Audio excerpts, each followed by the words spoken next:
When it was first released, the Cloudsurfer instantly became my favorite On shoe.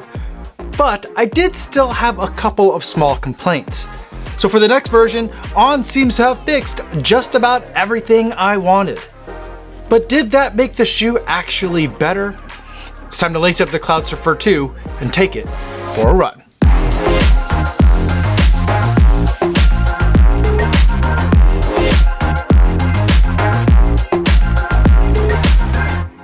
Yo, what's going on? My name is Kofuzi and I'm a non-elite runner who reviews running shoes here on YouTube. And today I want to talk to you guys about the On Cloudsurfer 2.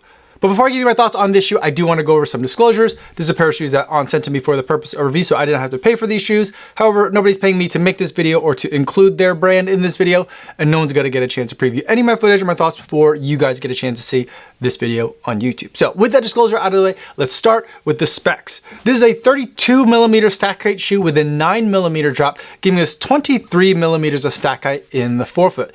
Now in this midsole, there are a couple of things going on, even though nominally, I think the only thing that we technically have here is Helion. Now Helion is the name of the daily training foam that On uses, and that's the only compound that is in this midsole. But as you can see from this shoe, it has an unusual design in that there's holes cut across the shoe. Now these holes are called clouds, and within On there's actually two types of clouds or holes. There's the regular clouds or holes that are usually more of a squarish or hexagonal shape sometimes, and then we have the new kind, which is Cloud Tech Phase, but they're a different shape than the original clouds and they change in orientation depending on where they are in the shoe. And the whole idea with both the Cloud Tech Phase and the regular clouds is that these holes or channels that are cut through this midsole foam are intended to compress and deform when there's weight or force applied to them when your foot hits the ground. And they're also supposed to decompress and spring back when your foot is lifting off. And that's supposed to aid the midsole foam in creating both the cushion and the springiness of the midsole compound. On the bottom of the shoe, there is plenty of outsole rubber to protect this midsole foam and also to provide traction. There is some exposed foam in the center of the shoe, and that part of that is to save weight. And then a part of that is so you can also see kind of this channel that's cut through the center of the shoe longitudinally, so that you could see how some of the channels are kind of interacting with the midsole structure itself. In the upper, we have a dual layer mesh that is more breathable than it was last year, and it has kind of the fit and finish that you would expect from an On shoe. It's got that Swiss engineering, and then there are some nice embroidered elements both at the sides of the front of the shoe and then also at the top near the lace loops. It's a little bit different of a design than last year, but for the most part, the same concept is applying. Now there's some more changes in the tongue and in the heel cup, and that's some of the things that I've noticed most in terms of differences between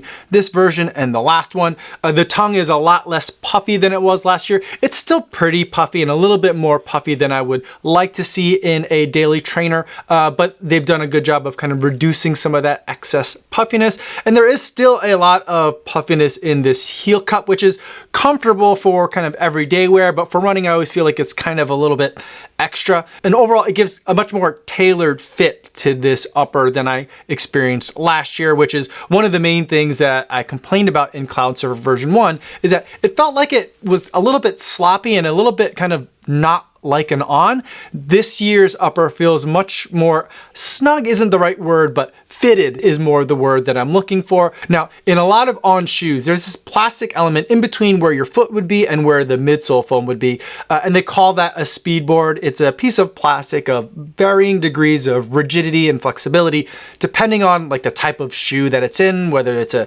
easy daily trainer or a race shoe or a trail shoe. And the idea with this speedboard is that it stabilizes those clouds, the holes that are in the foam, and helps the shoe kind of, in theory, work more efficiently in a forward rolling direction.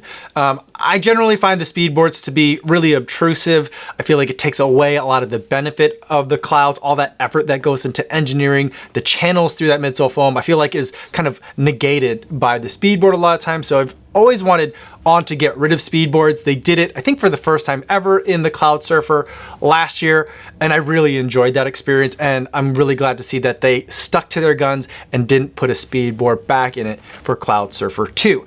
Now, the one thing that I want to take a moment to clarify is that I've been calling this shoe the Cloudsurfer 2 because that's what it says on the box that this shoe came in. And last year's shoes, Cloudsurfer or Cloudsurfer 1.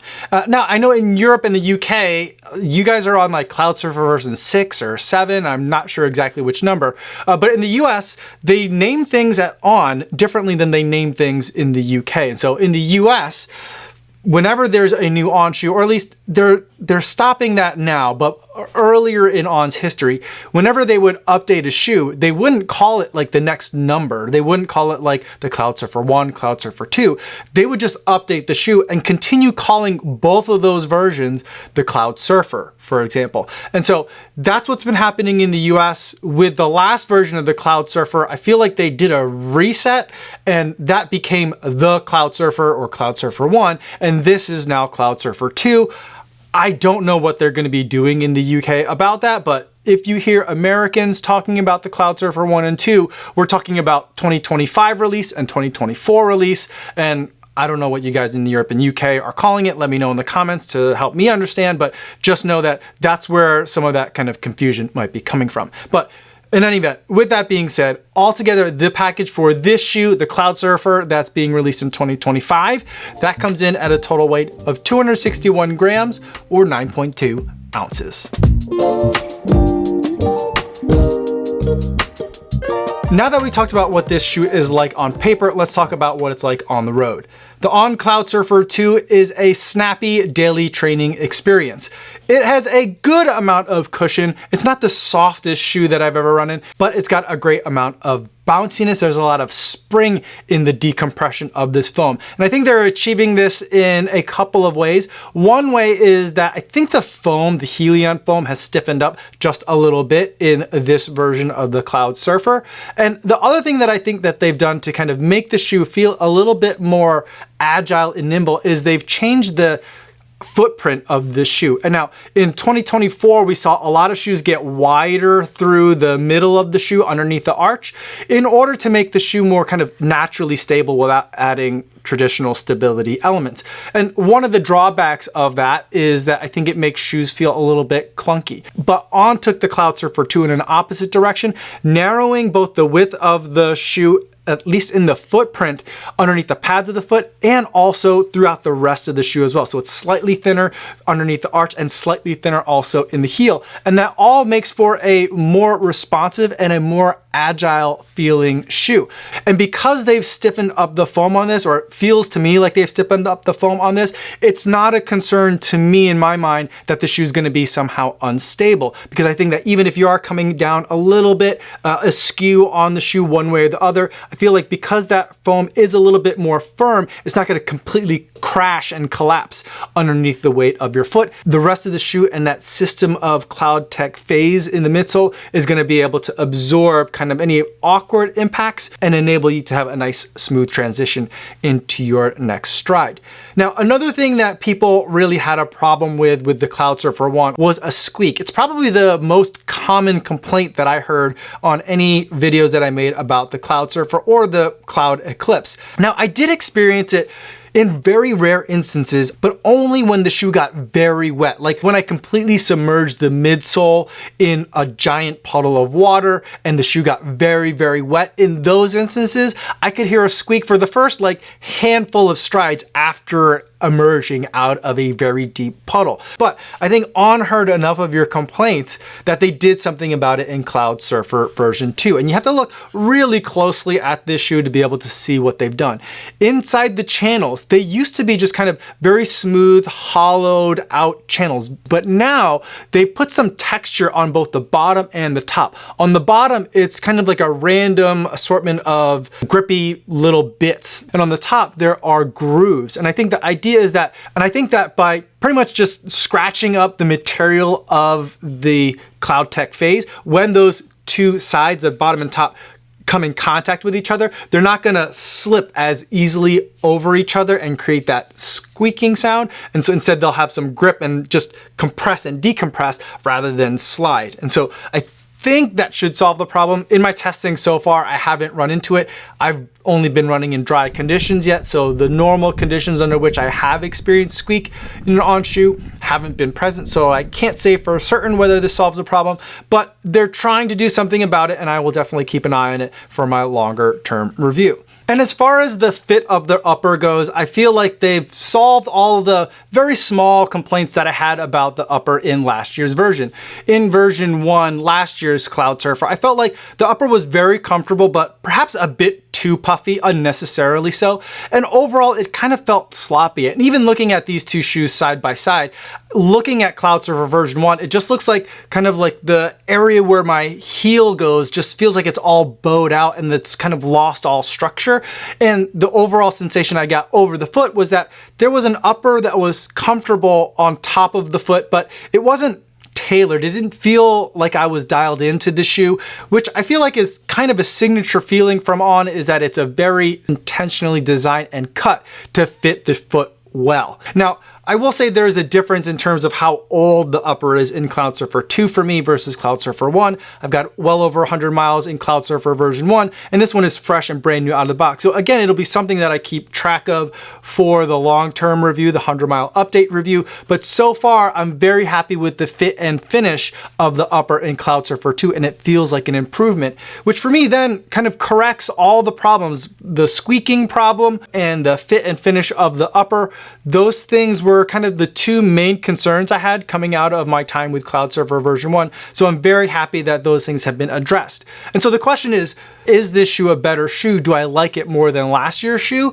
I'd say yes and no, because I feel like Cloudsurfer 2 is a slightly different shoe than Cloudsurfer 1 was. Cloudsurfer 1 was definitely a daily training shoe, and it was a very comfy, cushioned experience. Chill even. And this shoe I feel like is a much more serious shoe. I feel like it does easy daily training efforts reasonably well, but it constantly wants to pick up the pace a little bit. The extra springiness that's in that midsole, it kind of begs to be run a little bit faster. So what used to be a daily training shoe is kind of shifting almost into the tempo shoe or speed work shoe kind of category, where it's not just a shoe you would take for easy runs, but it's a shoe that you might want to do some workouts in. And overall, I feel like it's a more On shoe, and it makes more sense to me in the On lineup, whereas last year the Cloudsurfer 1 kind of felt like a bit of an outlier, both in the puffiness of the shoe, the fit of the upper, and just how cushioned and chill the daily training experience in it was. So whether it's better or not, I think is going to really depend on what you're looking for in that daily training experience. For me, I would love it if I could have the midsole of version 1 and the upper of version 2.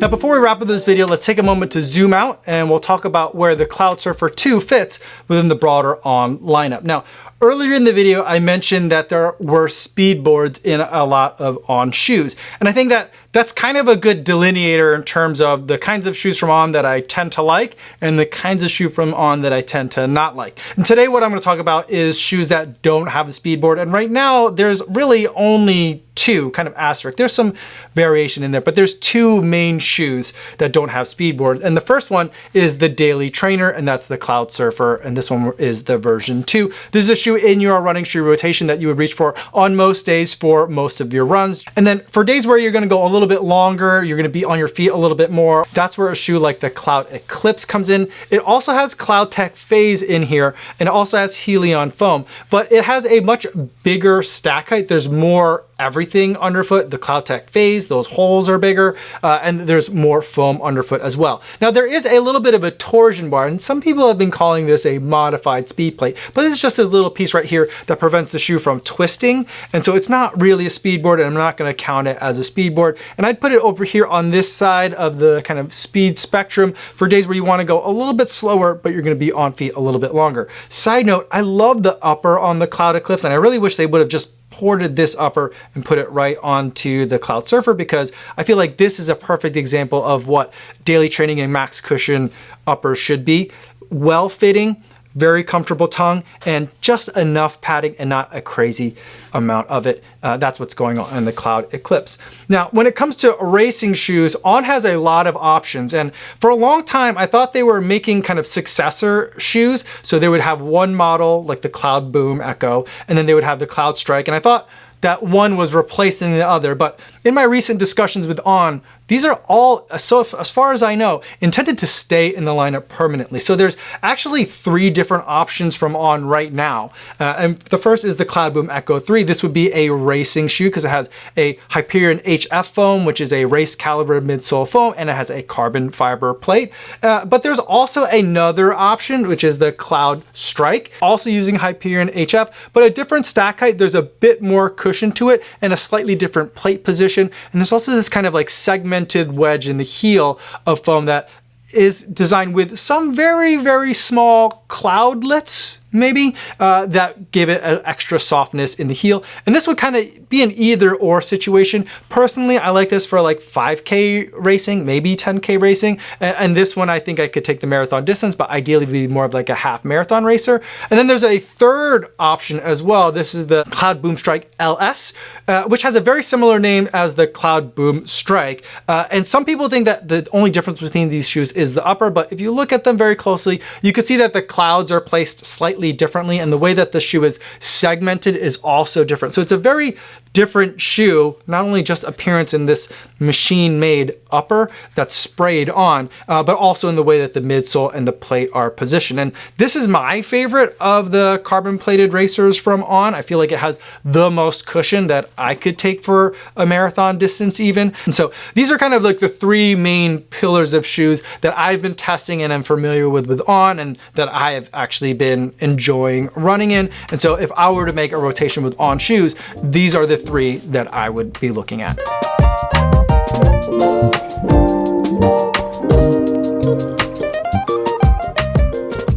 Now let's wrap up the video by going over the buying guide, and we'll also discuss some alternatives. The Cloudsurfer 2 addresses all the main issues that I had with the fit and finish of the upper in last year's version, and I hope that it also addresses the squeaking problem that many of you seem to have. The updates make it less mushy, more agile, and I think overall a better complement to the On Cloud Eclipse. Now, you're always going to be paying a little bit of a premium whenever you're shopping for On shoes, and this one is no exception. It comes in at $160, which I think is a bit on the expensive side. Now, you can also look on the On website now and get last year's Cloudsurfer version 1. That shoe is still available, but you're not going to be getting a discount for going back a year. That shoe is still also $160. And personally for me, I'd go with the Cloudsurfer version 1 because I enjoy just how soft and cushioned and relaxed that experience is. But let's take a look at some of the competition and see where they fit in when it comes to performance and pricing. And the first alternative to the Cloudsurfer 2 that I want to take a look at is from Puma, and that is the Velocity Nitro 3. This is another shoe that I think is a little bit on the firm side, but has a really nice amount of bounciness to it. There's a lot of responsiveness to this foam, and I think the upper is also very well tailored, has a really good fit to it. It's not too snug,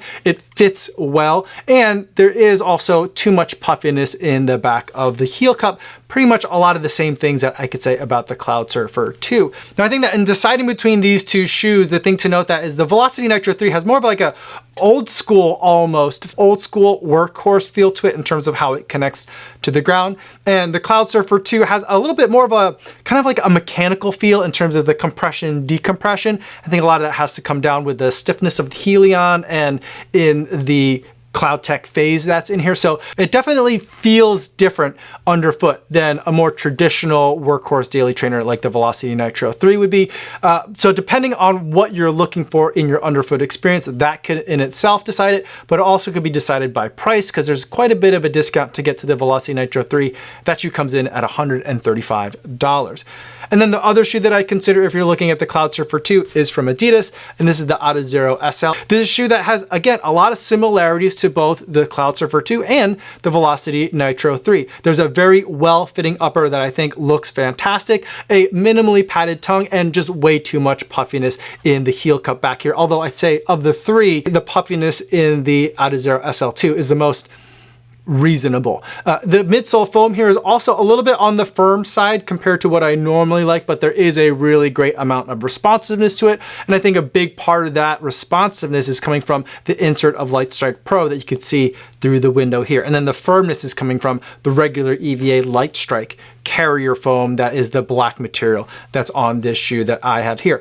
And all these shoes have what I guess in 2025 parlance would be a narrow footprint. It's not super crazy wide across the pads of the foot and through the arch and into the heel. It's also pretty narrow, relatively speaking, which results in a shoe that does easy days pretty well, but also can pick up the pace and is very eager to do so. And I think all three of these shoes look fantastic and run really well. They're just not as cushioned and relaxed as I normally like my daily trainers to be. Now, to get into the Adizero SL2, that's the cheapest one of the bunch, and that comes in at $130, so quite a bit of savings over the Cloudsurfer 2. So you have to really think of whether that On Premium is worth that $30 here. So those are my thoughts on the Cloudsurfer 2. Let me know in the comments down below if you have any other questions about this shoe or any of the shoes that I talked about today, or better yet, stop by the live stream that I do Mondays and Thursdays over on the Kofuzi Run Club channel. I'd love to talk to you guys over there in the chat. That's all I have for today, everybody. Thanks so much for making it all the way to the end of this video. Hopefully you guys are staying safe out there on your runs, and I'll see you in the next one. Yo, what's going on?